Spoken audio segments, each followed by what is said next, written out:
Shashi, you had long experience with UN. India has been wanting to be on the high table, Security Council. We have been working very hard for last few decades, in fact, but I don't see light at the end of the tunnel.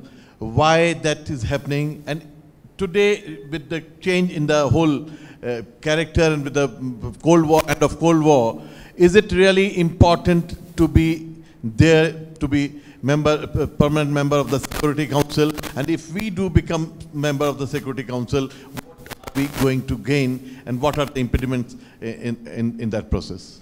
Thank you, Shahid. No, that's a fair question, because certainly this ain't happening tomorrow. I mean, there's no question that given the extremely high threshold in the United Nations Charter, which requires any formula, first of all, to be passed by the General Assembly with a 2/3 majority, that's 128 countries have to agree, and then it's got to be ratified, and as you know, ratification is mainly a parliamentary process, ratified by the parliaments of 2/3 of the member states, including all 5 permanent members.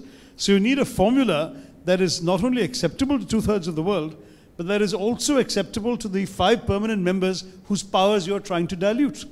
Now that's going to be an enormously challenging formula to come up with, and the rivalries, the ego issues, the differences of opinion amongst various countries have prevented a 2/3 majority anyway. So this has been going on and on.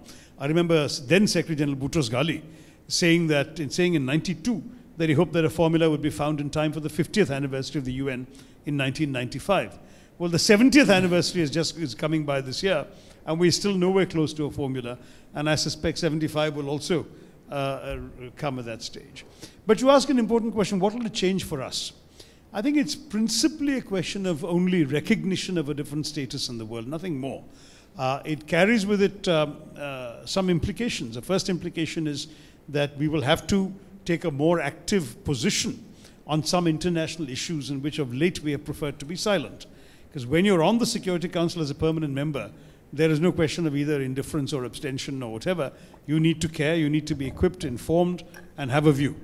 And there are some people in our government who still believe that that is undesirable, because it will force us to choose positions that may antagonize friends we can't afford to antagonize. So why do we want it? There are some who think that way. A second thing, it will cost us a little more. Permanent members pay a larger share of the budget for peacekeeping operations, for example. So it will be, but frankly, India can afford it. We're no longer the relatively poor developing country we once were. Thirdly, it will engage us, I suspect, in a number of international issues that could have certain implications for our domestic politics. One of the worries in our polity has always been, you take a position on certain international issues, how will certain communities in India react to that, and so on. Let's be very honest. And that has often impeded our visibility on some international issues. It was all very well in the good old days when you were holding forth on Eastern Europe or Southeast Asia, Vietnam, whatever. Today, you know, when something happens in the Middle East or West Asia, it has certain echoes and resonance here at home. When something happens in Sri Lanka, it has an echo in Tamil Nadu. When something happens, example after example you can imagine. So we are, suddenly our own neighborhood has become more sensitive, and our near abroad is much more on the international agenda. So we have to be prepared to take this on. I mean, I am one of those who believes that of course we can. You know, hum mein kya kami hai? We can do this. But I'm sure there are many who feel, bhai, maybe it's not such a bad thing that this is dragging on and we haven't got it yet, because we are not ready yet to get our ducks in line. Let's see how it comes out. But obviously it's an issue that will be of some continuing interest for years to come.